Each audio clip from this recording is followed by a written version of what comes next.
Well, here's a very interesting idea. Carving out small business owners from the deadly fiscal cliff tax hikes.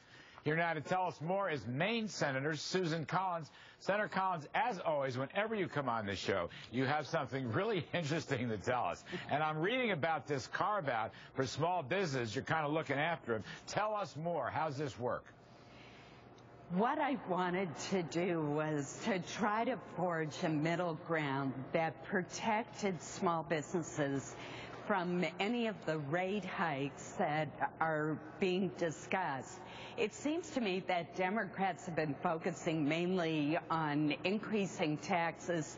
Republicans were focusing mainly on the need to protect small business, and that there was a way to accomplish a middle ground by allowing for a surtax on the very wealthy, those making over $1 million a year, but not applying it to small businesses, many of whom pay taxes through the individual income tax system. Right. No, that's a key point. All right, I'm going to leave the surtax alone. I just want to focus.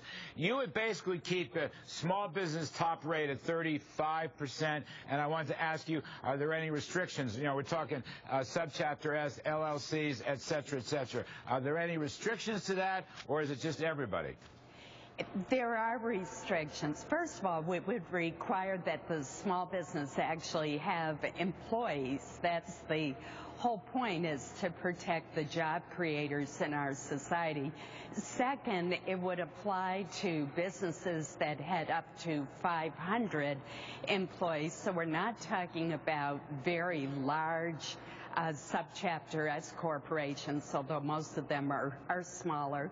And it's really focused on protecting those businesses, such as those that employ between 20 and 100 employees, who are employing 18 million Americans. In addition, there's another very important distinction.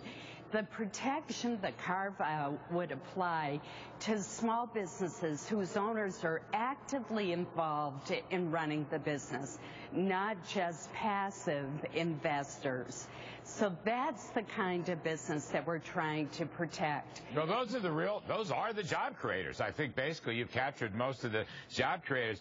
Now, I want to circle back just for a second. You mentioned a surtax on millionaires. Do you see a surtax on millionaires as part of a fiscal cliff compromise, Senator? I do. I think ultimately that's where we're going to end up. We've got to look at both sides of the ledger. But my concern is that in imposing this kind of surtax or higher tax on people who make more than $1 million, that we don't hit our small business sector. It's the small businesses that are creating the vast majority of new jobs in this country and sustaining the jobs that we have. And the last thing they need is to be hit with additional taxes.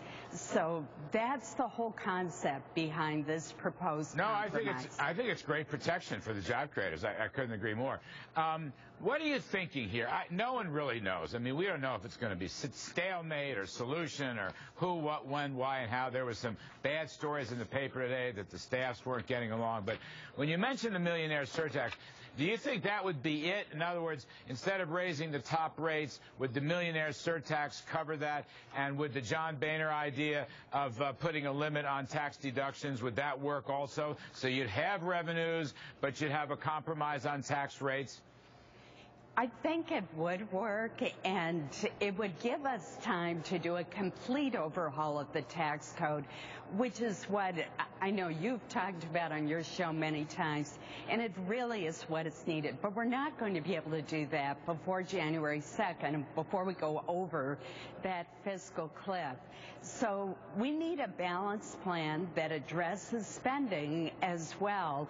But I think John Boehner's proposal plus the proposal proposal that I put forth with Senator Claire McCaskill last fall for the surtax, but with the carve-out for small business, offers a way forward and would help prevent us from speeding over that fiscal cliff, which would be a disaster for our economy. All right, well, that's it. I think you're right about that. Maine Senator Susan Collins, can't thank you enough. Have a very happy Thanksgiving.